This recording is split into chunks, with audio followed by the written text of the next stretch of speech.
전 세계가 충격에 빠졌습니다. 한 기업의 발표 하나로 수십 년 동안 굳어있던 세계 기술 서열이 흔들렸기 때문입니다. 미국도 일본도 그 누구도 예상하지 못했습니다. 그동안 모두가 당연하게 믿어왔던 말, 이건 절대 못 넘는다. 그 선이 오늘 무너졌습니다.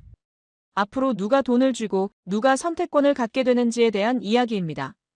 오늘 영상 끝까지 보시면 왜 전 세계가 동시에 긴장했는지 그 이유를 정확히 알게 되실 겁니다. 20년간 엔비디아에서 일하면서 우리가 얼마나 오만했는지, 삼성전자를 얼마나 얕잡아 봤는지, 그리고 그 대가가 얼마나 혹독했는지를 온몸으로 겪은 사람입니다. 오늘 제가 여러분께 들려드릴 이야기는 엔비디아가 절대로 공개하고 싶지 않은 이야기예요. 세계 최강의 GPU 제국이 어떻게 한국의 한 기업 앞에서 무릎을 꿇게 됐는지, 그 충격적인 1시간 동안 무슨 일이 벌어졌는지 전부 말씀드리겠습니다. 제가 엔비디아라는 회사에 처음 발을 들여놓은 건 2004년의 일이니까 지금으로부터 계산해보면 어느새 20년이라는 세월이 훌쩍 넘어버렸더군요. 그때만 해도 엔비디아는 지금처럼 전 세계가 주목하는 거대한 공룡 기업이 아니었어요. 솔직히 말씀드리면 컴퓨터 게임을 즐기는 마니아들 사이에서나 겨우 이름이 알려진 그래픽카드 만드는 중소기업 정도의 위상이었습니다. 일반인들한테 엔비디아가 뭐하는 회사냐고 물어보면 열의 9은 고개를 갸우뚱하면서 처음 들어본다는 반응을 보이던 그런 시절이었어요. 저도 처음 입사할 때는 솔직히 이 회사가 이렇게까지 커질 거라고는 꿈에도 상상하지 못했습니다. 그냥 반도체 업계에서 경력을 쌓기에 나쁘지 않은 회사 정도로만 생각하고 들어왔던 거였거든요. 그런데 세상이라는 게 참 알 수 없는 거더라고요. 제가 입사하고 몇 년 뒤부터 기술의 판도가 완전히 뒤바뀌기 시작했습니다. 인공지능이라는 게 본격적으로 세상에 등장하면서 모든 것이 달라지기 시작한 거예요.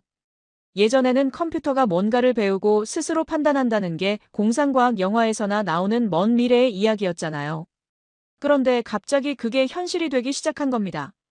그러면서 인공지능을 제대로 학습시키려면 상상을 초월하는 어마어마한 양의 계산을 동시다발적으로 처리해야 한다는 사실이 알려졌는데 바로 이 일을 가장 효율적으로 해낼 수 있는 부품이 다름 아닌 GPU, 그러니까 그래픽 처리 장치라는 게 밝혀진 거예요. 원래 GPU라는 건 이름 그대로 컴퓨터 화면에 그래픽을 그려주는 용도로 만들어진 부품이었는데 알고 보니까 이 녀석이 수많은 계산을 동시에 병렬로 처리하는데 기가 막히게 최적화되어 있었던 거죠. 그리고 인공지능 학습이라는 작업이 정확히 그런 종류의 계산을 필요로 했던 겁니다. 마치 처음에는 한 가지 목적으로 만들어졌는데 전혀 예상치 못한 다른 분야에서 대박을 터뜨린 것처럼 엔비디아의 GPU는 갑자기 인공지능 시대의 핵심 부품으로 떠오르게 됐어요. 그때부터 전 세계 내로라 하는 기업들이 너나 할 것 없이 엔비디아 문 앞에 줄을 서기 시작했습니다. 구글이 찾아왔고 마이크로소프트가 찾아왔고 아마존이 찾아왔고 페이스북을 만든 메타도 찾아왔어요. 전 세계에서 가장 돈 많고 가장 똑똑한 사람들이 모인 기업들이 전부 다 엔비디아 GPU를 사가려고 아우성을 치기 시작한 겁니다. 수요가 이렇게 폭발적으로 늘어나니까 당연히 회사 규모도 함께 폭발적으로 성장했죠. 제가 처음 입사했을 때 회사 가치가 한국 돈으로 환산하면 수백억 원 수준이었는데 그게 수천억이 되고 수조가 되고 수십조가 되고 급기야는 수천조 원대까지 치솟아 올랐습니다. 2024년에는 회사의 시가총액이 마침내 3조 달러라는 경이로운 숫자를 돌파하면서 한때 세계에서 가장 가치 있는 기업이라는 타이틀까지 거머쥐게 됐어요. 3조 달러라는 금액이 얼마나 큰 돈인지 일반인들은 잘 감이 안 오실 수도 있을 텐데 우리나라 돈으로 환산하면 무려 4천조 원이 훨씬 넘는 금액입니다. 대한민국 정부가 1년 동안 쓰는 전체 예산이 대략 600조 원 정도 되니까 엔비디아 하나의 가치가 우리나라 1년 예산의 거의 7배에 달하는 셈이에요. 이 정도 규모의 거대한 회사에서 20년 가까운 세월 동안 전략 기획 분야의 핵심 보직을 맡아온 저로서는 솔직히 말씀드리면 엄청난 자부심과 우월감을 느끼지 않을 수가 없었습니다. 우리 엔비디아는 세상을 지배하는 기업이다. GPU 시장은 영원히 우리 것이다. 아무도 우리를 넘볼 수 없다. 이런 생각이 머릿속에 깊이 박혀 있었어요. 그리고 그런 생각은 저만 가지고 있었던 게 아니라 엔비디아에서 일하는 거의 모든 직원들이 공유하고 있는 일종의 집단적인 믿음 같은 거였습니다. 우리는 최고다. 우리는 무적이다. 우리를 위협할 수 있는 존재는 이 지구상에 없다. 지금 돌이켜보면 그게 얼마나 위험하고 어리석은 오만이었는지 뼈저리게 느끼지만 당시에는 그런 생각을 추호도 의심하지 않았어요. 그 무렵 엔비디아 본사에서는 크고 작은 파티가 자주 열렸습니다. 주가가 신고가를 경신할 때마다, 분기 실적이 예상치를 뛰어넘을 때마다, 새로운 대형 계약이 체결될 때마다 축하 파티를 열었어요. 파티장에는 비싼 샴페인이 물처럼 흘러넘쳤고 임원들은 서로의 성과를 칭찬하며 건배를 했습니다. 그 자리에서 오가는 대화 내용은 대부분 비슷비슷했어요. 우리 엔비디아를 따라올 수 있는 회사는 없어. 인공지능 시대가 계속되는 한 우리의 독주도 계속될 거야. GPU 시장은 사실상 우리가 독점하고 있는 거나 마찬가지지.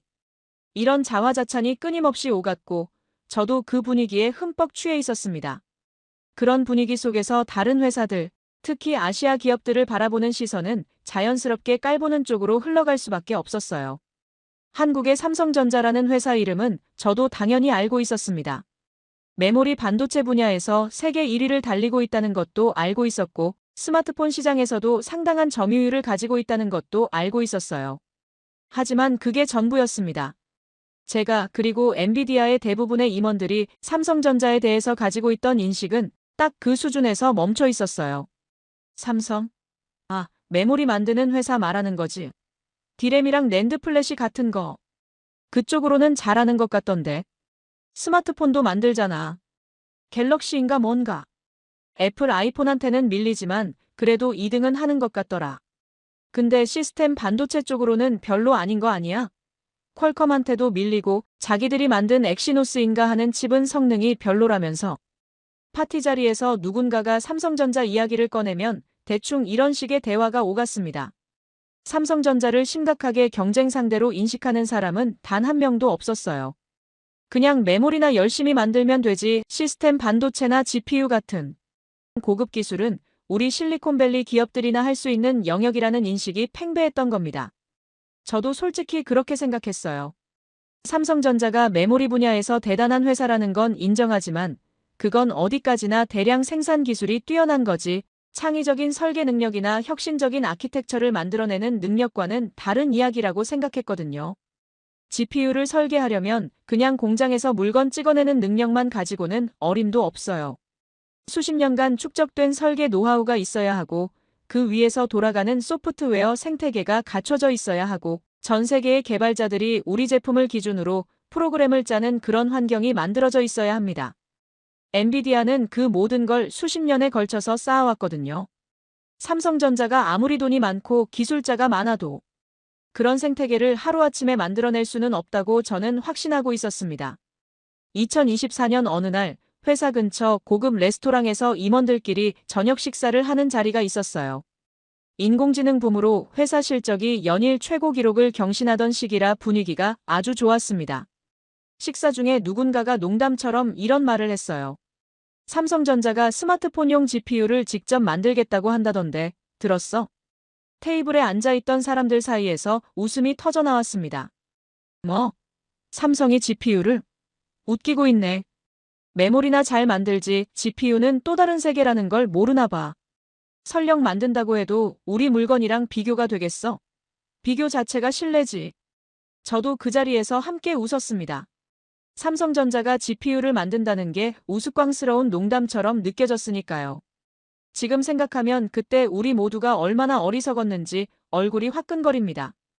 우리가 그렇게 코웃음을 치면서 무시하고 있던 바로 그 시각에 태평양 건너 한국의 어느 비밀 연구소에서는 역사를 바꿀 준비가 착착 진행되고 있었다는 걸 그때의 우리는 까맣게 몰랐으니까요. 그런 오만함에 가득 차서 경쟁자들을 깔보고 있던 저희한테 처음으로 뭔가 이상한 낌새가 감지된 건 2024년 가을 무렵의 일이었습니다.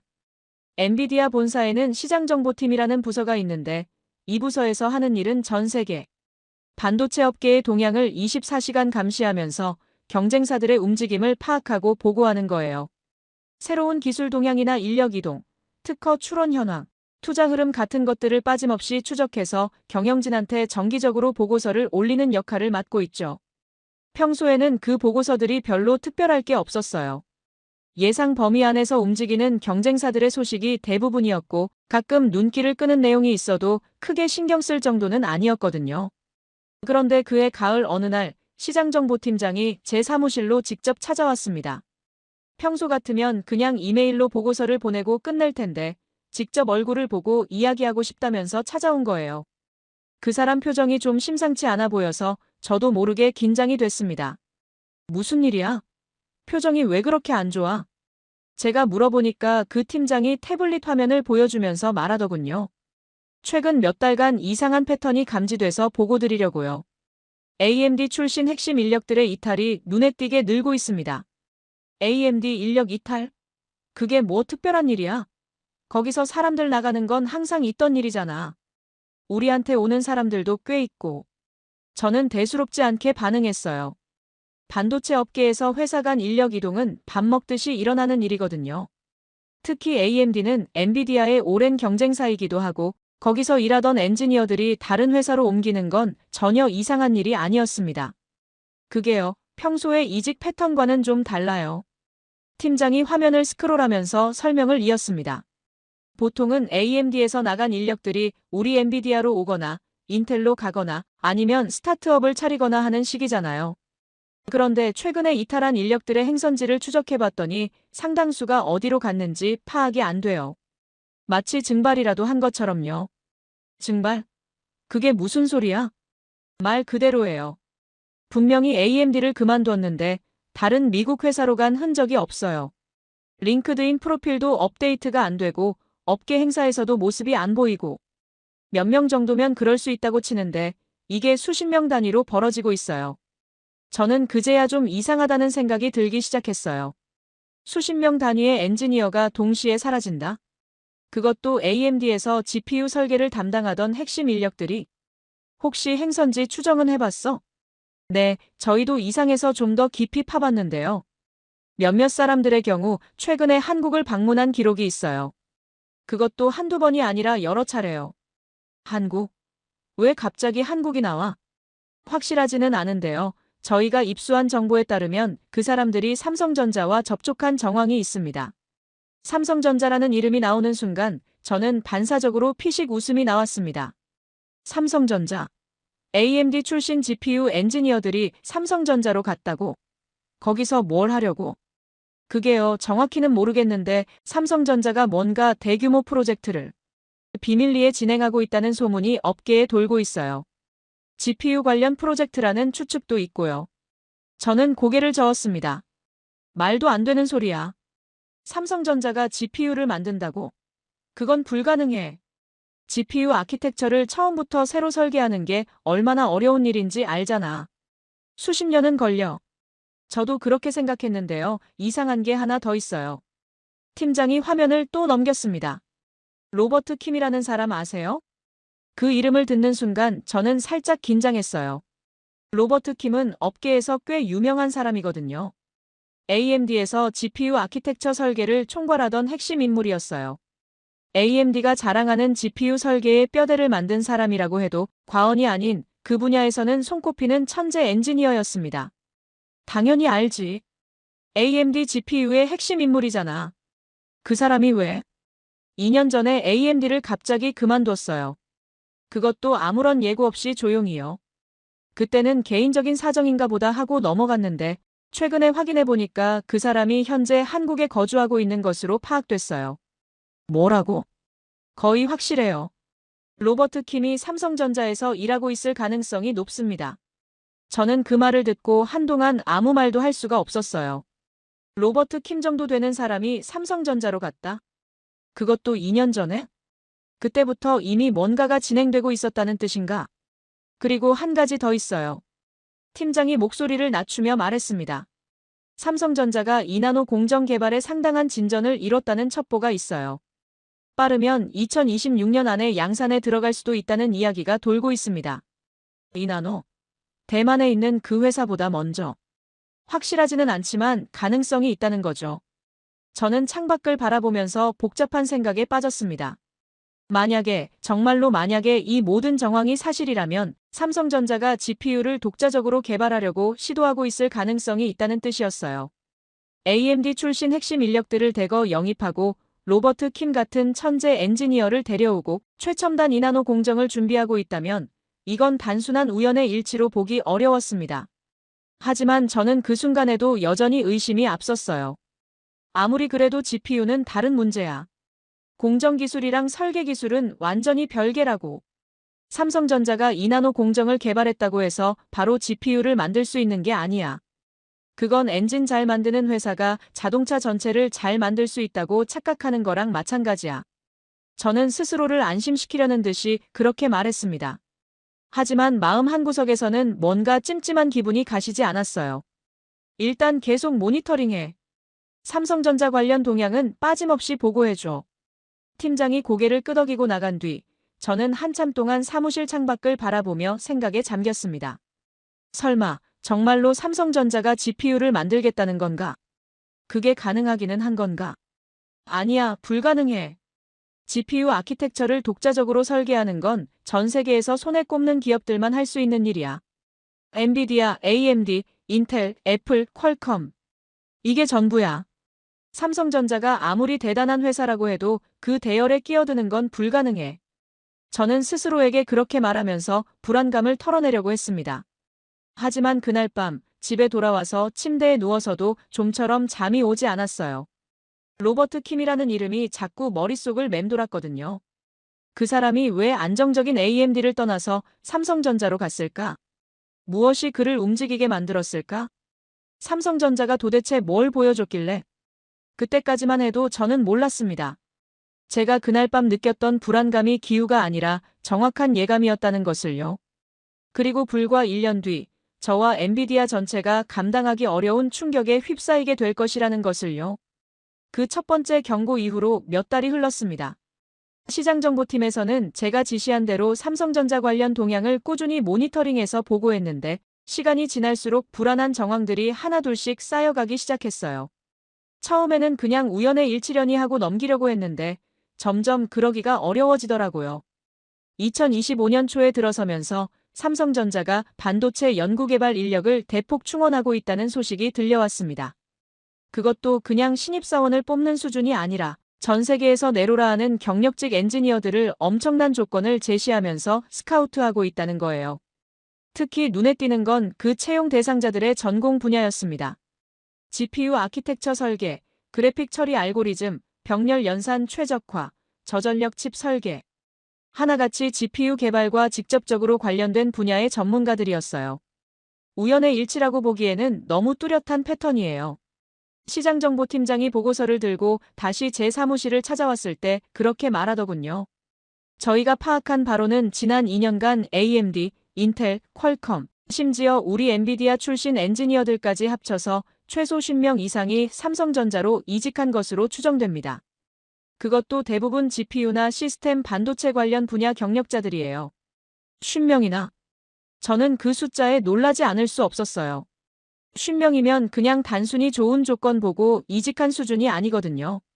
그 정도 규모면 삼성전자가 의도적으로, 계획적으로 특정 분야의 인력을 집중적으로 확보하고 있다는 뜻이에요. 그리고 한 가지 더 주목할 만한 게 있어요. 팀장이 태블릿 화면을 넘기면서 말했습니다. 삼성전자의 특허 출원 현황인데요. 최근 2년간 GPU 관련 특허 출원 건수가 이전 대비 300% 넘게 급증했어요. 특히 모바일 환경에 최적화된 저전력 그래픽 처리 기술, 인공지능 연산과 그래픽 처리를 통합하는 기술, 메모리와 연산 장치 간 데이터 이동을 최소화하는 기술 관련 특허들이 집중적으로 출원되고 있습니다. 저는 화면에 표시된 특허 출원 그래프를 보면서 이마를 찌푸렸습니다. 이건 단순히 연구개발 차원에서 이것저것 시도해보는 수준이 아니었어요. 명확한 목표를 가지고 체계적으로 기술을 축적하고 있다는 증거였습니다. 솔직히 말씀드려서 저희 분석팀에서 내린 결론은 이래요. 팀장이 조심스럽게 말을 이었습니다.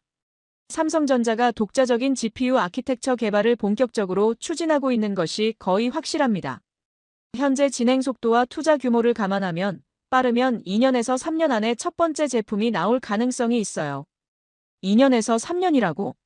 저는 믿기 어렵다는 표정으로 팀장을 바라봤습니다. GPU 아키텍처를 처음부터 새로 개발하는데 2, 3년밖에 안 걸린다고? 보통은 최소 5년에서 10년은 잡아야 하는 작업인데 물론 완전히 새로운 아키텍처를 밑바닥부터 만드는 건 아닐 거예요. 아마도 AMD와의 기존 협력 관계에서 축적한 노하우를 바탕으로 거기서 한 단계 발전시키는 방식이 아닐까 추정하고 있어요. 그렇다고 해도 독자 설계로 전환하는 건 대단히 도전적인 목표인 건 맞지만요. 저는 한참 동안 아무 말 없이 생각에 잠겼습니다. 머릿속에서 여러 가지 시나리오가 빠르게 돌아갔어요. 만약 삼성전자가 정말로 독자 GPU를 개발하는 데 성공한다면 그게 우리 엔비디아한테 어떤 영향을 미칠까? 물론 삼성전자가 만드는 건 모바일용 GPU일 거예요. 스마트폰이나 태블릿에 들어가는 그런 작은 칩 말이에요. 우리 엔비디아가 주력으로 하는 건 데이터 센터나 고성능 컴퓨터에 들어가는 서버용 GPU니까 직접적인 경쟁 관계는 아니에요. 하지만 그렇다고 해서 안심할 수 있는 상황은 아니었습니다. 왜냐하면 삼성전자는 우리한테 아주 중요한 부품을 공급해주는 회사이기도 하거든요. 바로 메모리예요. 엔비디아가 만드는 고성능 GPU에는 HBM이라고 부르는 초고속 메모리가 필수적으로 들어가는데 이 HBM을 만들 수 있는 회사가 전 세계에 딱 3곳밖에 없어요. 한국의 삼성전자, 한국의 SK하이닉스, 그리고 미국의 마이크론, 그 중에서도 삼성전자는 HBM 시장에서 상당한 점유율을 가지고 있는 핵심 공급업체예요. 만약 삼성전자가 GPU까지 직접 만들게 되면 상황이 굉장히 복잡해질 수 있었습니다. 지금까지는 삼성전자가 메모리를 만들어서 우리한테 납품하고 우리는 그 메모리를 가지고 GPU를 완성해서 파는 관계였잖아요. 그런데 삼성전자가 GPU까지 만들게 되면 삼성전자 입장에서는 굳이 우리한테 최고급 메모리를 우선 공급해줄 이유가 없어지는 거예요. 자기들이 만드는 GPU에 먼저 좋은 메모리를 넣고 남는 걸 우리한테 줄 수도 있다는 뜻이죠. 그것보다 더 무서운 시나리오도 있었어요. 삼성전자는 메모리를 직접 만드는 회사잖아요. 그 말은 메모리의 특성을 세상에서 가장 잘 안다는 뜻이에요. 데이터가 메모리 안에서 어떻게 움직이는지, 어느 지점에서 병목 현상이 생기는지, 어떻게 설계해야 전력 소모를 줄이면서 속도를 높일 수 있는지. 이런 노하우가 30년 넘게 축적되어 있단 말이에요. 만약 삼성전자가 그 메모리 기술력을 바탕으로 GPU를 설계한다면 메모리와 GPU가 완벽하게 최적화된 형태로 통합된 제품을 만들어낼 수 있다는 뜻이에요. 이건 우리 엔비디아는 물론이고 퀄컴이나 애플도 절대로 흉내낼 수 없는 일이에요. 왜냐하면 우리는 전부 메모리를 외부에서 사와야 하는 입장이거든요. 남의 부품을 가져다 쓰는 거니까 아무리 잘 설계해도 한계가 있을 수밖에 없어요. 이 보고서를 경영진한테 올려야겠어. 저는 결심하고 팀장한테 말했습니다. 삼성전자 동향에 대해서 본격적으로 논의해야 할 것 같아. 더 이상 무시하고 넘어갈 수준이 아니야. 며칠 뒤 엔비디아 본사 최고위 임원들이 참석하는 전략회의가 소집됐습니다. 회의 안건은 단 하나 삼성전자의 독자 GPU 개발 동향에 대한 대응 방안이었어요. 저는 그동안 시장정보팀에서 수집한 자료들을 정리해서 발표 자료를 만들었고 회의석상에서 직접 브리핑을 맡았습니다. 결론부터 말씀드리면 삼성전자가 독자 GPU 개발을 추진하고 있는 것은 거의 확실합니다. 현재 진행 속도를 감안하면 2026년경에 첫 번째 제품이 나올 가능성이 있습니다. 회의실 안에 무거운 침묵이 흘렀습니다. 임원들이 서로 얼굴을 쳐다보며 눈빛을 교환하더군요. 그래서 어쩌자는 거야? 삼성전자가 만드는 건 어차피 모바일용 GPU일 텐데 우리랑 직접 경쟁하는 것도 아니잖아. 한 임원이 별것 아니라는 듯이 말했어요. 직접 경쟁은 아니지만 장기적으로 보면 위협이 될 수 있습니다. 저는 차분하게 설명을 이어갔습니다. 삼성전자는 우리한테 HBM을 공급하는 핵심 업체예요. 그런 회사가 GPU까지 직접 만들게 되면 공급망 관점에서 리스크가 생길 수 있습니다. 게다가 삼성전자는 메모리를 직접 만드는 세계 유일의 GPU 설계 기업이 되는 거예요. 메모리와 GPU를 통합 최적화할 수 있는 건 오직 삼성전자뿐입니다. 회의실 분위기가 조금 바뀌기 시작했어요. 몇몇 임원들의 표정이 진지해지더군요. 그러면 어떻게 대응해야 한다고 생각해? 최고 전략 책임자가 물었습니다. 저는 잠시 망설이다가 입을 열었어요. 선제적으로 움직여야 합니다. 삼성전자가 독자 GPU를 완성하기 전에 압박을 가해서 개발 속도를 늦추거나 아예 포기하게 만드는 게 최선이에요. AMD와 협력해서 특허 소송 위협을 가하거나 소프트웨어 생태계에서 삼성전자를 고립시키는 방법도 있습니다. 회의실 안에서 고개를 끄덕이는 사람들이 있었어요. 하지만 한편에서는 회의적인 시선도 느껴졌습니다. 그런 방법이 통할까? 삼성전자가 만만한 상대가 아닌데 시도해볼 가치는 있습니다. 아무것도 안 하고 지켜보는 것보다는 낫죠. 그날 회의에서 결론이 명확하게 나지는 않았어요. 하지만 적어도 한 가지는 확실해졌습니다. 더 이상 삼성전자를 무시할 수 없다는 것. 우리가 코웃음치며 깔보던 그 회사가 이제는 진지하게 경계해야 할 대상이 됐다는 것. 회의가 끝나고 회의실을 나서면서 저는 묘한 기분이 들었어요. 불과 1년 전만 해도 삼성전자가 GPU를 만든다는 말에 배꼽을 잡고 웃었던 우리였는데 지금은 그 삼성전자를 어떻게 막을지 머리를 싸매고 고민하고 있으니까요. 세상이 정말 빠르게 바뀌고 있다는 걸 그때 처음으로 실감했습니다. 2025년 중반 엔비디아와 AMD는 극비리에 손을 잡았습니다. 평소 같으면 서로 으르렁거리며 경쟁하는 사이인 두 회사가 한 배를 타게 된 거예요. 공동의 적이 나타났으니까요. 삼성전자라는 예상치 못한 변수가 등장하면서 그동안 GPU 시장을 양분하며 편하게 장사해오던 두 회사 모두 위기감을 느끼기 시작한 거였습니다. 처음에는 AMD 쪽에서 먼저 손을 내밀었어요. AMD 입장에서는 삼성전자의 독자 GPU 개발이 더 직접적인 위협이었거든요. 왜냐하면 삼성전자가 지금까지 사용해온 GPU 기술이 바로 AMD 것이었으니까요. 삼성전자는 그동안 AMD한테서 GPU 기술을 라이선스 받아서 엑시노스 칩에 탑재해왔는데 이제 그 관계를 청산하고 독자 노선을 걷겠다는 거잖아요. AMD 입장에서는 수천억 원대의 로열티 수입이 날아가는 것도 문제지만 그보다 더 큰 문제는 자기들 기술을 배워간 회사가 경쟁자로 돌변한다는 거였어요. 가르쳐준 제자한테 뒤통수 맞는 느낌이랄까요? 삼성전자를 막아야 해. 혼자서는 어려우니까 너희랑 협력하고 싶어. AMD 측 임원이 우리한테 연락해왔을 때 그렇게 말하더군요. 엔비디아 경영진은 내부 논의 끝에 이 제안을 받아들이기로 했습니다. 삼성전자가 독자 GPU를 완성하면 장기적으로 우리한테도 좋을 게 없다는 판단이었어요. 그렇게 해서 역사상 유례없는 엔비디아와 AMD의 비밀 동맹이 결성됐습니다. 작전은 크게 두 갈래로 나눠서 진행하기로 했어요. 첫 번째는 법적 압박이었습니다. AMD 법무팀에서 삼성전자가 개발 중인 GPU가 AMD의 핵심 특허를 침해했을 가능성이 있다는 명목으로 공식 경고장을 발송하기로 했어요. 실제로 특허를 침해했는지 아닌지는 솔직히 불확실했습니다. 삼성전자가 어떤 기술을 쓰고 있는지 정확히 알 수 없으니까요. 하지만 그건 중요하지 않았어요. 목적은 소송에서 이기는 게 아니라 삼성전자 경영진을 불안하게 만들어서 개발 속도를 늦추는 거였거든요. 특허 소송이라는 게 한번 시작되면 몇 년씩 질질 끄는 경우가 많잖아요. 그 사이에 삼성전자의 개발 일정이 꼬이면 성공인 거죠. 두 번째는 언론 플레이였습니다. 삼성전자가 AMD 기술을 무단으로 도용해서 GPU를 개발하고 있다는 의혹을 실리콘밸리 주요 언론사들한테 흘리기로 했어요. 이것도 실제로 기술을 훔쳤는지 아닌지는 중요하지 않았습니다. 삼성전자가 뭔가 찜찜한 짓을 하고 있나 보다라는 인식만 심어놓으면 그것만으로도 절반은 성공이거든요. 잠재적인 파트너사들이나 투자자들이 삼성전자를 꺼리게 만들 수 있으니까요. 2025년 말 작전이 본격적으로 실행에 옮겨졌습니다. AMD 법무팀 명의로 삼성전자 측의 특허 침해 가능성을 경고하는 공식 서한이 발송됐고 거의 동시에 실리콘밸리 주요 기술 매체들의 삼성전자 GPU 기술 도용 의혹이라는 제목의 기사들이 일제히 쏟아지기 시작했어요. 저는 그 기사들이 나가는 걸 보면서 속으로 쾌재를 불렀습니다. 이 정도면 삼성전자도 좀 주춤하겠지.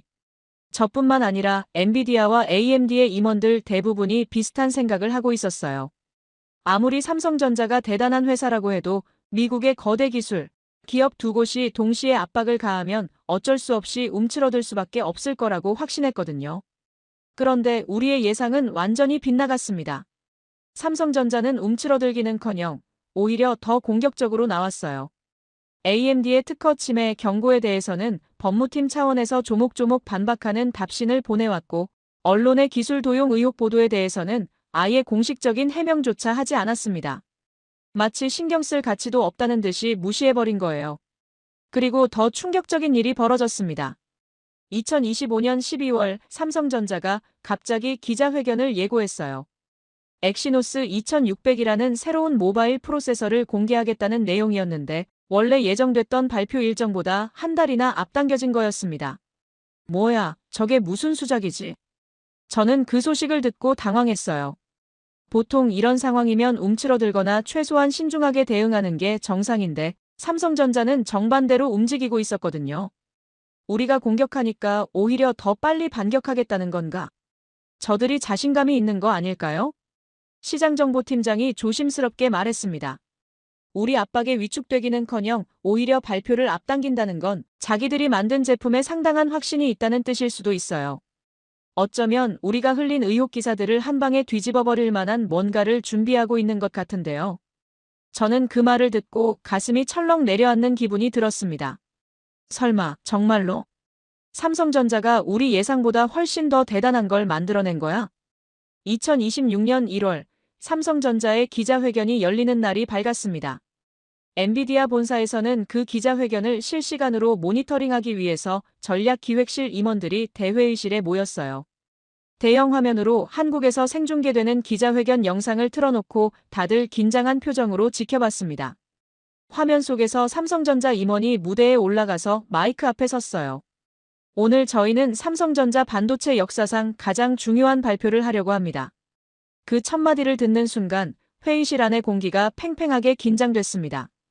먼저 최근 일부 언론에서 제기된 기술 관련 의혹에 대해서 말씀드리겠습니다. 저는 숨을 죽이고 화면을 쳐다봤어요. 우리가 퍼뜨린 기술 도용 의혹에 대해서 뭐라고 대응하려는 걸까? 저희 삼성전자는 그 어떤 기업의 기술도 무단으로 사용한 적이 없습니다. 이 점은 명확하게 말씀드립니다. 그리고 오늘 저희가 공개할 내용을 보시면 왜 저희가 그런 의혹에 일일이 대응하지 않았는지 이해하시게 될 겁니다. 그 순간 화면이 바뀌면서 엑시노스 2600이라는 칩의 이미지가 대형 스크린에 떠올랐습니다. 엑시노스 2600. 세계 최초로 2나노 공정을 적용한 모바일 프로세서입니다. 회의실 안 여기저기서 웅성거리는 소리가 들렸어요. 2나노 공정이라고? 세계 최초. 저도 모르게 의자에서 몸을 앞으로 숙이며 화면에 집중했습니다. 중앙처리 장치 성능은 이전 세대 대비 39% 향상됐습니다.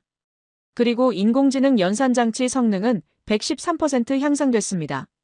113%라는 숫자가 화면에 크게 표시되는 순간 회의실 안이 술렁였어요. 2배 이상의 성능 향상이라니 이게 말이 되나? 그리고 오늘 가장 중요한 발표입니다. 엑시노스 2600에는 삼성전자가 독자적으로 설계한 GPU가 탑재됩니다. 그 순간 제 손에 들려있던 펜이 바닥으로 떨어졌습니다. 삼성전자가 정말로 해냈다. 독자 GPU를 우리가 아무리 막으려고 해도 막을 수 없었다. 회의실 안에 무거운 침묵이 내려앉았습니다. 아무도 입을 열지 못했어요. 화면 속에서는 삼성전자 임원의 발표가 계속되고 있었지만 저는 더 이상 그 내용이 귀에 들어오지 않았습니다. 머릿속이 하얗게 변해버렸거든요. 우리가 실패했다. 선제 공격이 완전히 실패했다. 삼성전자는 우리 압박에 굴복하기는커녕 오히려 우리 코를 납작하게 만들어버렸다. 발표가 시작된 지 정확히 1시간 뒤 회의실 분위기는 완전히 장례식장 같았습니다. 불과 몇 시간 전까지만 해도 삼성전자쯤이야 우리가 어떻게든 막을 수 있어라고 자신만만하던 사람들이 지금은 마치 세상이 무너진 것처럼 멍한 표정을 하고 있었어요. 저는 창밖을 바라보며 생각했습니다. 이제 어떻게 되는 거지? 우리 엔비디아는 어떻게 되는 거야? 그리고 그 순간 회의실 안에 누군가가 떨리는 목소리로 말했습니다. 저기요, 지금 주식 시장 상황 좀 보세요. 삼성전자 주가가 폭등하고 있어요. 삼성전자의 발표가 시작된 지 정확히 1시간이 지난 그 순간 엔비디아 본사 대회의실 안은 말 그대로 아수라장이 되어 있었습니다. 평소 같으면 침착하게 상황을 분석하고 냉정하게 대응책을 논의하던 고위 임원들이 하나같이 당황한 표정으로 서로를 쳐다보고 있었어요. 누군가는 급하게 전화기를 붙들고 어디론가 통화를 하고 있었고 누군가는 노트북 화면에 코를 박고 실시간으로 쏟아지는 뉴스 기사들을 읽고 있었고 또 누군가는 그냥 멍하니 허공을 바라보며 아무 말도 하지 못하고 있었습니다. 저도 솔직히 정신이 하나도 없었어요. 20년 넘게 이 업계에서 일하면서 수많은 경쟁사들의 신제품 발표를 지켜봤지만 이렇게까지 충격을 받은 건 난생 처음이었거든요. 지금 주식 시장 상황 좀 보세요. 누군가가 외치는 바람에 회의실에 있던 사람들의 시선이 일제히 벽면에 걸린 보조 모니터 쪽으로 향했습니다. 거기에는 실시간 주식 시세가 표시되고 있었는데 삼성전자 주가 옆에 빨간색 화살표가 가파르게 위를 향하고 있었어요. 발표가 시작되기 직전까지만 해도 8만 원대 후반에서 움직이던 주가가 발표 시작 후 불과 1시간 만에 10만 원 선을 돌파해버린 거였습니다. 미쳤어. 1시간 만에 10% 넘게 올랐잖아. 옆에 앉아있던 동료가 믿을 수 없다는 듯이 중얼거렸어요. 이게 말이 돼? 대형주가 이렇게 급등하는 게 가능해? 삼성전자는 한국 주식시장에서 가장 덩치가 큰 기업이에요. 시가총액이 수백조 원에 달하는 초대형주인데 이런 대형주가 단 1시간 만에 10% 넘게 오른다는 건 정말 이례적인 일이거든요. 그만큼 시장이 삼성전자의 발표에 열광하고 있다는 뜻이었습니다. 언론 보도 상황은 어때? 최고 전략 책임자가 물었어요. 지금 전 세계 주요 기술 매체들이 전부 삼성전자 기사로 도배되고 있습니다. 시장정보팀 직원이 노트북 화면을 보면서 대답했습니다. 2나노 공정 세계 최초 양산, 독자 GPU 기술 확보, 이런 키워드들이 헤드라인을 장식하고 있어요. 그리고 그 직원이 말끝을 흐리면서 난처한 표정을 지었어요. 그리고 뭐야? 말해봐. 저희가 며칠 전에 퍼뜨린 기술 도용 의혹 기사들이요. 지금 완전히 묻혀버렸어요. 아무도 그 이야기를 안 해요. 오히려 일부 매체에서는 삼성전자를 견제하려던 경쟁사들의 비열한 술수가 실패로 돌아갔다는 논조의 기사가 나오기 시작했습니다. 회의실 안에 무거운 침묵이 흘렀어요. 우리가 며칠 동안 공들여서 퍼뜨린 언론 플레이가 단 1시간 만에 완전히 무력화되어 버린 겁니다. 아니, 무력화된 정도가 아니라 오히려 역효과가 나버렸어요. 삼성전자가 압도적인 성능 수치를 들고 나오니까 우리가 퍼뜨린 의혹은 그냥 질투심에서 비롯된 헛소문처럼 보이게 되어버린 거예요. 법무팀에서 보낸 특허 침해 경고는 어떻게 됐어? 누군가가 물었습니다. 삼성전자 법무팀에서 이미 답신이 왔어요. 조목조목 반박하는 내용인데 논리가 꽤 탄탄해요. 솔직히 말씀드리면 이걸로 소송 걸어도 우리가 이기기 쉽지 않을 것 같습니다. 또다시 침묵이 흘렀어요. 특허 소송 위협도 언론 플레이도 전부 다 실패한 겁니다. 우리가 삼성전자를 막기 위해서 동원할 수 있는 모든 수단을 동원했는데 단 하나도 효과를 보지 못했어요. 그 순간 회의실 문이 벌컥 열리면서 재무팀 임원 한 명이 허겁지겁 뛰어들어왔습니다. 큰일 났어요. 우리 주가 상황 확인하셨어요? 우리 주가? 왜 무슨 일인데? 지금 시간외 거래에서 우리 엔비디아 주가가 빠지고 있어요. 삼성전자 발표 이후로 매도 물량이 쏟아지고 있습니다. 저는 급하게 노트북을 열어서 엔비디아 주가를 확인했어요.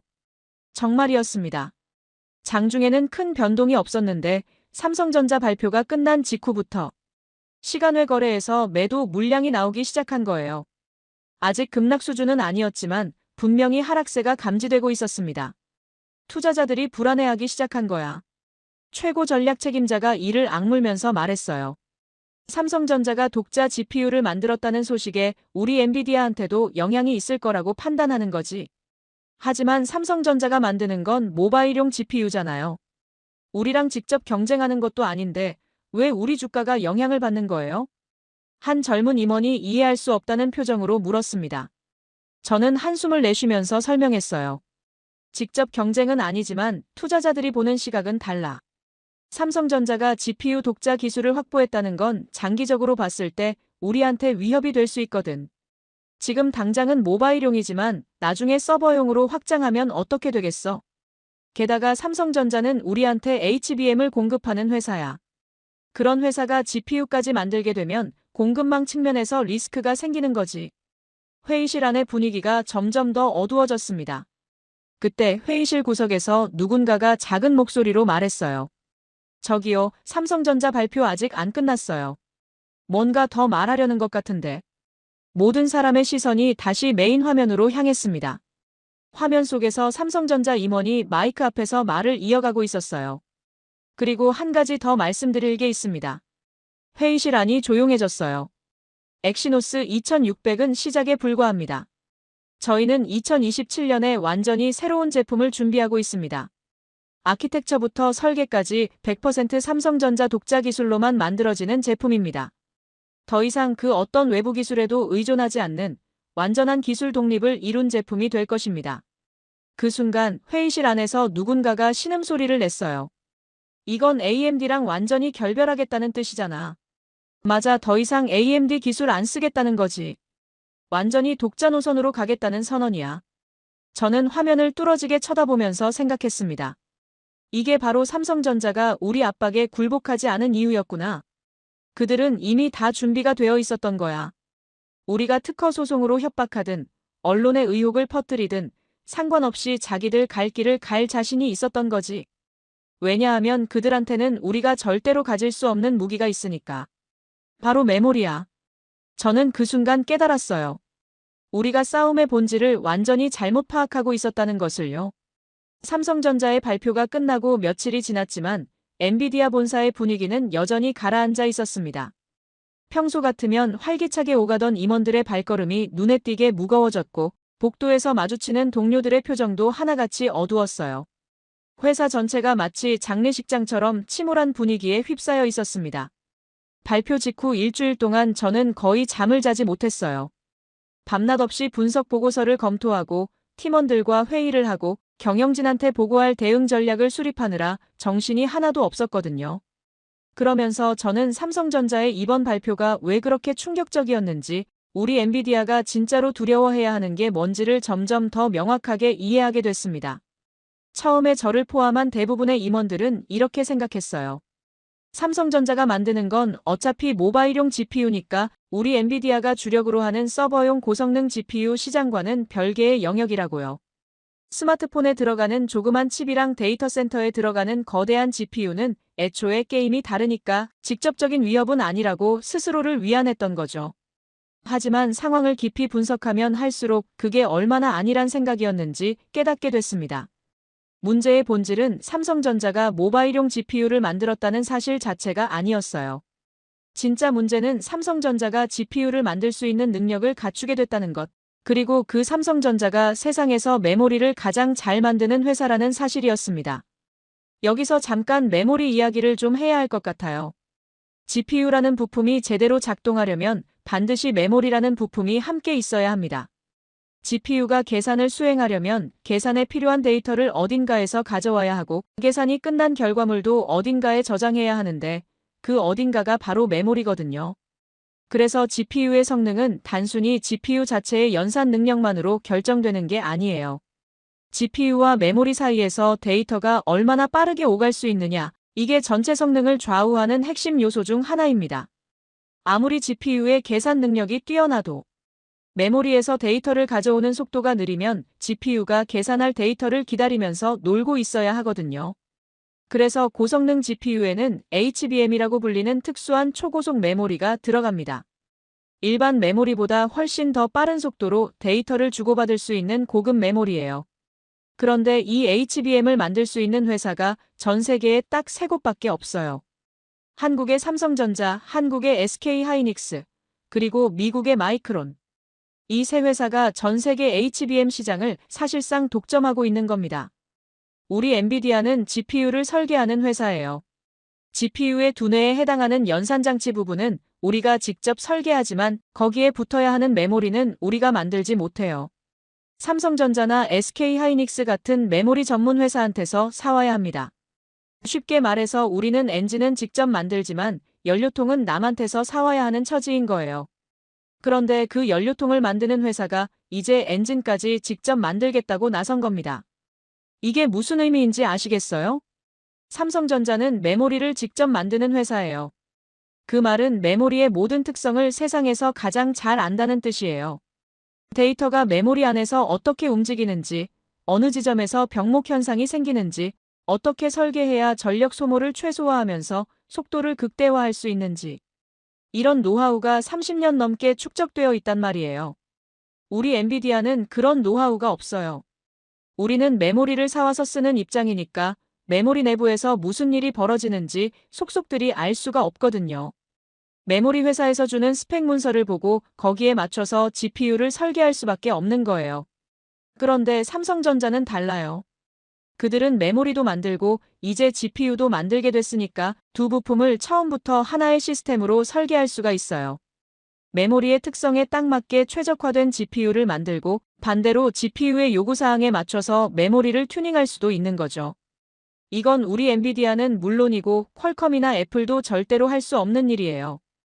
왜냐하면 우리는 전부 다 메모리를 외부에서 사와야 하는 처지니까요. 발표 후 며칠 뒤에 열린 긴급 전략회의에서 저는 이 분석 결과를 경영진한테 보고했습니다. 삼성전자의 진짜 무기는 독자 GPU 기술 자체가 아닙니다. 그들이 가진 진짜 무기는 메모리와 GPU를 통합할 수 있는 능력이에요. 이건 전 세계에서 삼성전자만 할 수 있는 일입니다. 회의실 안이 조용해졌어요. 임원들의 표정이 점점 더 심각해지는 게 보였습니다. 그리고 한 가지 더 말씀드려야 할 게 있습니다. 저는 숨을 깊이 들이쉬고 말을 이었어요. 삼성전자는 우리한테 HBM을 공급하는 핵심 업체 중 하나입니다. 만약 삼성전자가 앞으로 자기들 GPU 개발에 집중하면서 우리한테 공급하는 HBM의 물량이나 품질에 영향이 생긴다면 우리 제품 생산에도 차질이 생길 수 있어요. 설마 삼성전자가 그렇게까지 하겠어? 우리한테 HBM 팔아서 돈 버는 것도 그들한테는 중요한 사업인데. 한 임원이 반문했습니다. 당장은 그렇겠죠. 하지만 5년 뒤, 10년 뒤에도 그럴까요? 삼성전자가 GPU 사업을 키워서 그쪽에서 더 많은 수익을 낼 수 있게 되면 굳이 우리한테 최고급 HBM을 우선 공급해줄 이유가 없어지는 거예요. 자기들 제품에 좋은 거 먼저 쓰고 남는 거 우리한테 주면 되니까요. 회의실 안에 무거운 침묵이 흘렀습니다.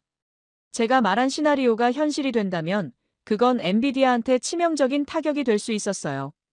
그래서 대응책이 뭐야? 최고 경영자가 물었습니다. 저는 잠시 망설이다가 솔직하게 대답했어요. 솔직히 말씀드리면 뾰족한 대응책이 없습니다.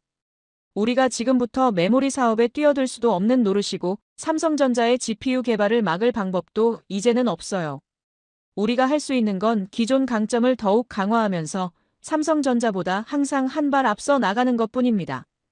회의가 끝난 뒤 저는 사무실로 돌아와서 창밖을 바라보며 한참을 생각에 잠겼습니다.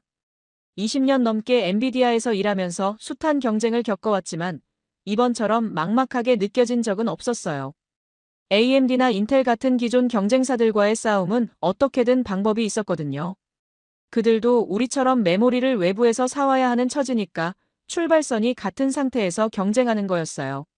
하지만 삼성전자는 달랐습니다. 그들은 우리가 가지지 못한 무기를 가지고 있었어요. 메모리라는 반도체 산업의 근간이 되는 핵심 기술을 손에 쥐고 있었던 거예요.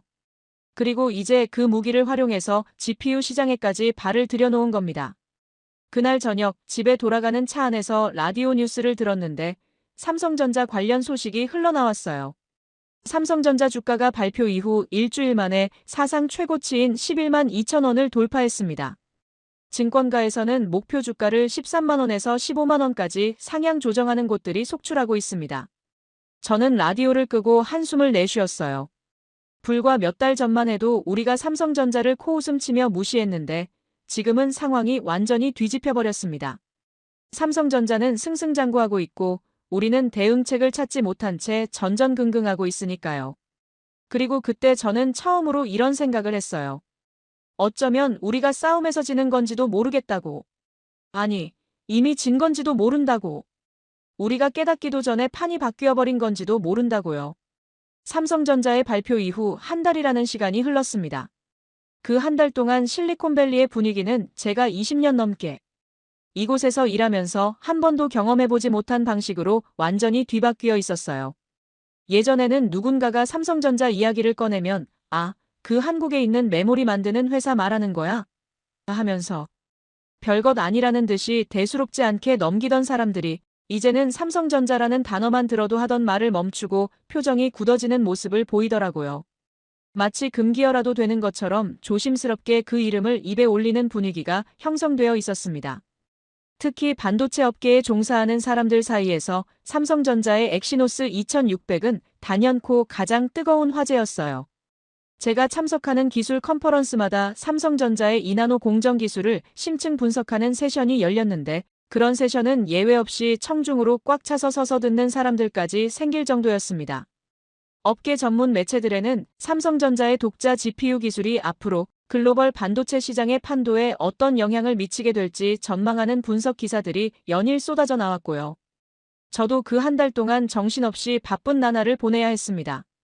엔비디아 차원에서 삼성전자의 부상에 어떻게 대응할 것인지 논의하는 내부 전략 회의가 거의 매일같이 잡혔고, 주가 하락에 불안해하는 투자자들의 우려를 잠재우기 위한 설명회에도 여러 차례 참석해야 했고, 기존 파트너사들과의 협력 관계가 흔들리지 않도록 관리하는 미팅도 줄줄이 이어졌어요. 그 모든 자리에서 빠짐없이 등장하는 공통된 질문이 딱 하나 있었습니다. 삼성전자에 대해서 어떻게 생각하세요? 장기적으로 봤을 때 엔비디아한테 실질적인 위협이 될 수 있다고 보시나요? 솔직히 말씀드리면 저는 그 질문에 제대로 대답하기가 너무 어려웠어요.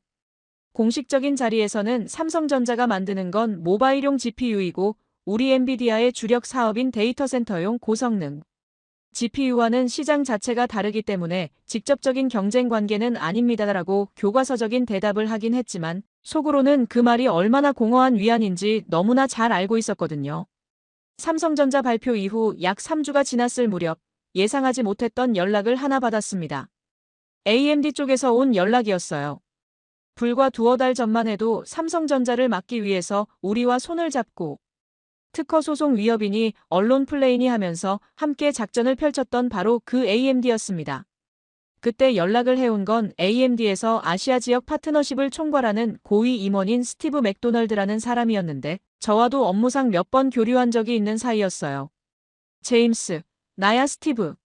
시간 좀 내서 만날 수 있어? 중요한 이야기가 있어서 그래. 전화기 너머로 들려오는 스티브의 목소리가 평소와는 사뭇 다르게 느껴졌어요. 예전에는 자신감 넘치고 여유로운 톤이었는데 이번에는 어딘가 풀이 죽어있고 지쳐있는 느낌이 역력했거든요. 며칠 뒤 저는 산타클라라 시내에 있는 한적한 레스토랑에서 스티브를 만났습니다. 테이블에 마주 앉아서 얼굴을 보니까 전화로 느꼈던 것보다 상태가 더 안 좋아 보이더라고요. 눈 밑에는 짙은 다크서클이 내려앉아 있었고 얼굴 전체에 피로감이 묻어났어요. 솔직하게 말할게, 제임스. 스티브가 물 한 모금을 마시고 나서 입을 열었습니다. 우리 AMD 지금 난리도 아니야. 삼성전자 건 때문에 완전히 뒤집어졌어. 뭐가 그렇게 심각한데? 삼성전자가 독자 GPU를 만들었다고 해서 당장 너희 사업에 직접적인 타격이 있는 건 아니잖아. 직접적인 타격이 아니라고? 농담하는 거야? 스티브가 쓴웃음을 지었어요. 삼성전자가 뭐라고 했는지 기억나? 2027년에는 아키텍처부터 설계까지 100% 독자 기술로 만든 GPU를 내놓겠다고 했잖아. 그게 무슨 뜻인지 알아? 더 이상 우리 AMD 기술 안 쓰겠다는 거야. 우리랑 완전히 결별하겠다는 선언이라고. 저는 고개를 끄덕였습니다. 그 부분은 저도 이미 파악하고 있었거든요. 삼성전자가 그동안 엑시노스 칩에 탑재해온 GPU는 AMD한테서 기술을 라이선스 받아서 쓰는 방식이었는데 이제 그 관계를 끊고 완전히 독자 노선으로 가겠다는 거니까 AMD 입장에서는 수천억 원대의 로열티 수입이 날아가는 셈이었죠. 근데 그것보다 더 심각한 문제가 있어. 스티브가 목소리를 낮추며 말했습니다. 삼성전자가 독자 GPU 기술을 확보했다는 소식이 알려지고 나서 다른 고객사들도 동요하기 시작했어. 삼성전자가 해냈으면 우리도 할 수 있지 않을까, 이런 생각을 하는 회사들이 생겨나고 있다고. AMD 기술에 의존하지 말고 우리도 독자 기술 개발에 나서야 하는 거 아니냐, 이런 논의가 여기저기서 나온다는 거야. 저는 그 말을 듣고 가슴이 철렁 내려앉는 기분이었어요. 삼성전자의 성공이 다른 회사들한테 본보기가 되어서 너도 나도 독자 기술 개발에 나서게 된다면 그건 AMD뿐만 아니라 기술 라이선스 사업으로 먹고 사는 모든 회사들한테 엄청난 타격이 될 수 있는 거였거든요. 그래서 말인데. 스티브가 뜸을 들이다가 말을 이었어요. 우리 AMD가 삼성전자 쪽에 새로운 파트너십을 제안하려고 해. 뭐라고? 삼성전자한테 파트너십을 제안한다고? 저는 귀를 의심했습니다. 불과 2달 전만 해도 삼성전자를 막겠다고 특허 소송 위협까지 했던 회사가 이제 와서 파트너십을 제안한다고요? 그게 무슨 소리야? 너희가 먼저 삼성전자한테 손 내미는 거야? 어쩔 수 없어. 삼성전자가 완전히 등을 돌리면 우리한테 남는 건 아무것도 없거든. 차라리 새로운 형태로라도 관계를 유지하는 게 나아. 예전처럼 일방적으로 기술을 라이선스해주는 관계가 아니라 좀 더 대등한 입장에서 서로 협력하는 파트너십으로. 삼성전자가 받아줄지는 모르겠지만 저는 스티브의 얼굴을 뚫어지게 쳐다봤어요. 불과 몇 달 전에 삼성전자를 향해 협박 편지를 날리고 언론에 의혹 기사를 퍼뜨리던 사람이 지금은 삼성전자한테 손을 내밀어 협력을 구걸하겠다는 거잖아요. 이게 바로 지는 쪽의 모습이구나 하는 생각이 들었습니다. 싸움에서 진 쪽은 결국 이렇게 되는 거구나. 한 가지만 물어볼게, 스티브. 너희 AMD가 삼성전자한테 파트너십을 제안하면 받아줄 것 같아? 솔직히 모르겠어. 우리가 몇 달 전에 한 짓들을 생각하면 삼성전자가 쉽게 용서해줄 것 같지는 않아. 하지만 시도라도 해봐야지. 가만히 앉아서 망하는 것보다는 나으니까. 그날 저녁 집에 돌아가는 차 안에서 저는 스티브와 나눈 대화를 곱씹어봤습니다. AMD가 삼성전자한테 손을 내밀겠다고 했다는 건 사실상 항복 선언이나 마찬가지였어요. 우리가 졌다, 당신들이 이겼다. 그러니 제발 우리 좀 살려달라는 뜻이나 다름없었죠. 그리고 그 순간 저는 깨달았어요. 우리 엔비디아도 머지않아 비슷한 처지에 놓이게 될 수 있다는 것을요. 지금은 삼성전자가 모바일용 GPU만 만들고 있지만 그들이 언제까지 거기에만 머물러 있을 거라는 보장이 없잖아요. 메모리와 GPU를 통합하는 기술을 더 발전시켜서 데이터 센터형 고성능 GPU 시장에까지 진출하면 어떻게 되는 거죠? 그때 가서 우리도 AMD처럼 삼성전자한테 손 내밀면서 살려달라고 빌어야 하는 건가요? 차 창문 너머로 실리콘밸리의 야경이 스쳐 지나갔습니다. 화려한 불빛들이 반짝이고 있었지만 제 눈에는 그게 전혀 아름답게 보이지 않았어요. 오히려 그 불빛들이 하나둘씩 꺼져가는 것 같은 착각이 들었습니다. 실리콘밸리의 시대가 저물어가고 있다는 생각. 새로운 강자가 태평양 건너편에서 떠오르고 있다는 불안감. 그런 생각들이 머릿속을 떠나지 않았어요. 저는 여전히 엔비디아에서 일하고 있었지만 회사의 분위기는 1년 전과는 완전히 달라져 있었어요. 예전에는 우리가 세계 최고라는 자부심과 자신감이 회사 전체에 넘쳐 흘렀는데 지금은 어딘가 모르게 불안하고 조심스러운 분위기가 감돌고 있었습니다. 물론 엔비디아는 여전히 서버용 고성능 GPU 시장에서 압도적인 점유율을 유지하고 있었어요. 인공지능 붐이 계속되면서 데이터 센터용 GPU 수요는 여전히 폭발적이었고 우리 회사 실적도 나쁘지 않았습니다. 하지만 마음 놓고 미래를 낙관할 수 있는 상황은 아니었어요. 삼성전자라는 변수가 항상 머릿속 한 구석에 도사리고 있었거든요. 다시 한번 삼성전자가 전 세계 언론의 헤드라인을 장식했습니다. 엑시노스 2800이라는 새로운 칩을 공식 발표한 거예요. 1년 전에 예고했던 대로 아키텍처부터 설계까지 100% 삼성전자 독자 기술로만 만들어진 첫 번째 모바일 프로세서였습니다. AMD 기술은 단 한 줌도 들어가지 않은 완전한 기술 독립을 이룬 제품이었죠. 이번에도 엔비디아 본사에서는 삼성전자의 발표를 실시간으로 모니터링했습니다. 엑시노스 2600 발표 때처럼 대회의실에 임원들이 모여서 화면을 지켜봤어요. 하지만 분위기는 1년 전과는 사뭇 달랐습니다. 그때는 삼성전자를 얕잡아 보다가 한 대 얻어맞은 충격과 당혹감이 컸다면 이번에는 이미 각오를 하고 있었다고 할까요? 올 것이 왔구나 하는 체념 같은 게 느껴졌어요. 화면 속에서 삼성전자 임원이 발표를 진행하고 있었습니다. 엑시노스 2800은 삼성전자 반도체 역사상 가장 중요한 이정표입니다. 아키텍처부터 설계까지 100% 삼성전자 독자 기술로만 만들어진 첫 번째 모바일 프로세서입니다. 오늘부터 삼성전자는 더 이상 그 어떤 외부 기술에도 의존하지 않습니다. 완전한 기술 독립을 선언합니다. 회의실 안에서 누군가가 낮은 목소리로 중얼거렸어요. 진짜 해냈네, 완전 독립. 그리고 한 가지 더 말씀드릴 게 있습니다. 화면 속 삼성전자 임원이 말을 이었습니다. 엑시노스 2800에는 저희가 세계 최초로 개발한 메모리 통합 연산 기술이 적용되어 있습니다. 메모리를 30년 넘게 만들어온 삼성전자이기에 가능한 혁신입니다. 메모리 통합 연산 기술. 저는 그 말을 듣는 순간 온몸에 소름이 돋는 걸 느꼈어요. 이게 바로 제가 1년 전부터 가장 두려워하던 시나리오였거든요.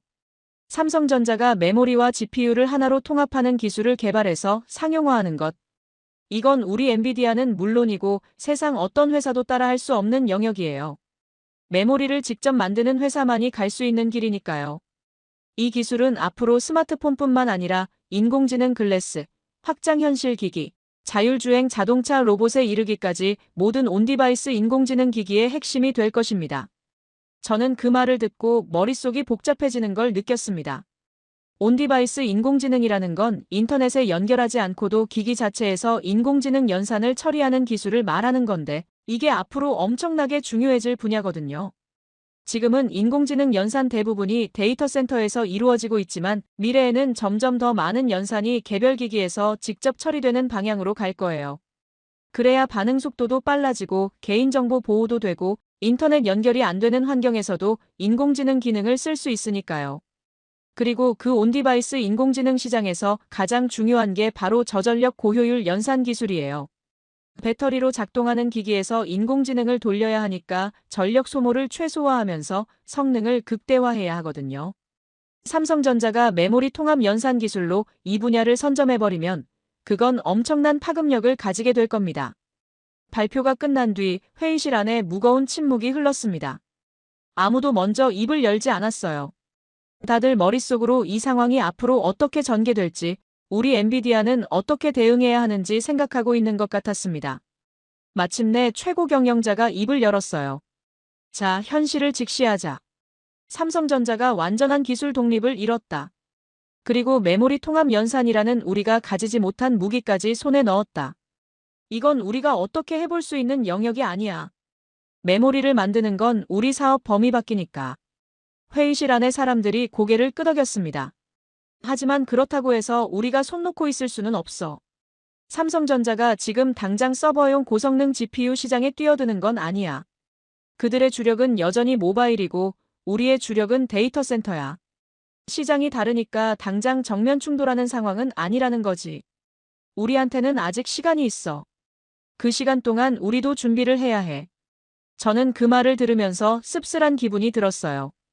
1년 전만 해도 삼성전자를 어떻게 막을지 논의하던 우리가 지금은 삼성전자가 우리 시장에 들어오기 전에 어떻게 방어 태세를 갖출지 고민하고 있으니까요. 공격에서 방어로 완전히 모두가 바뀌어버린 거였습니다. 회의가 끝나고 나서 저는 사무실로 돌아와서 한참 동안 창밖을 바라보며 생각에 잠겼습니다. 20년 전 제가 처음 엔비디아에 입사했을 때는 이 회사가 이렇게까지 커질 거라고 상상도 못했어요.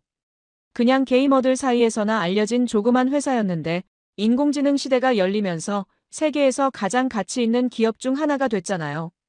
하지만 그건 엔비디아만의 특별한 능력 때문이 아니었어요. 시대의 흐름이 우리 편이었던 거죠.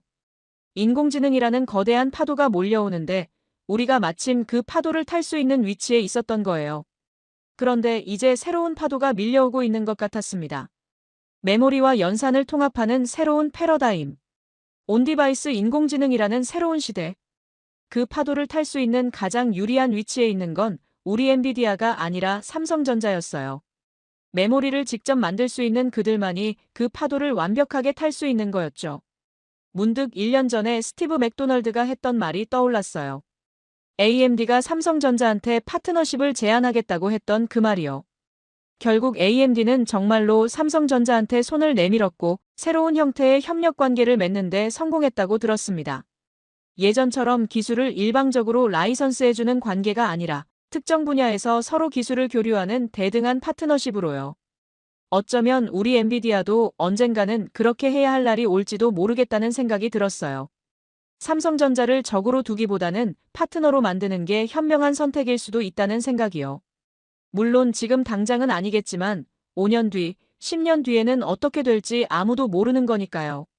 저녁이 되어서 퇴근 준비를 하는데 휴대폰에 뉴스 알림이 떴어요. 삼성전자 엑시노스 2800 발표 후 주가 사상 최고가 경신. 시가총액 500조 원 돌파. 500조 원이라니. 엑시노스 2600 발표 때만 해도 삼성전자 시가총액이 400조 원 되었는데 이제 500조 원을 넘어선 거예요. 1년 사이에 100조 원 넘게 늘어난 겁니다. 그 숫자를 보면서 저는 쓴웃음을 지었어요. 우리가 삼성전자를 코웃음 치며 무시하던 게 불과 2년 전인데 지금은 완전히 상황이 역전되어 버렸으니까요. 사무실을 나서면서 복도에 걸려있는 엔비디아의 기업 슬로건이 눈에 들어왔어요. 세상을 바꾸는 컴퓨팅의 미래. 예전에는 그 슬로건을 볼 때마다 자부심이 느껴졌는데 오늘은 왠지 공허하게 느껴지더라고요. 세상을 바꾸는 건 이제 우리만이 아니라는 생각이 들었거든요. 태평양 건너편에서 새로운 강자가 떠올랐고 그들은 우리가 가지지 못한 무기를 손에 쥐고 있었습니다. 게임의 규칙이 바뀌고 있었어요. 우리가 20년 넘게 지배해온 판이 흔들리기 시작했습니다. 새로운 시대가 열리고 있었어요. 그리고 그 새로운 시대의 주인공은 더 이상 실리콘밸리만이 아니었습니다. 저는 그날 밤 집으로 돌아가는 차 안에서 생각했어요. 20년간 엔비디아에서 일하면서 우리가 세계 최고라는 자부심에 취해 있었는데 그 자부심이 얼마나 허망한 것이었는지 이제야 깨달았다고. 세상에 영원한 것은 없다고. 오늘의 강자가 내일도 강자일 거라는 보장은 어디에도 없다고. 삼성전자가 그걸 증명해 보였습니다. 메모리나 만드는 회사라고 무시당하던 그들이 이제는 세계 반도체 역사를 새로 쓰고 있었으니까요.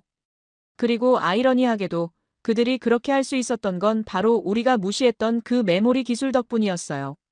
30년 넘게 묵묵히 쌓아온 메모리 기술력이 결국 세상을 바꾸는 무기가 된 거였습니다. 저는 그날 밤 잠들기 전에 이런 생각을 했어요. 어쩌면 이게 정당한 결과인지도 모르겠다고. 누군가를 무시하고 깔보던 대가를 우리가 치르고 있는 건지도 모르겠다고. 그리고 한 가지는 확실했습니다. 세상은 바뀌었어요. 더 이상 예전으로 돌아갈 수는 없었습니다.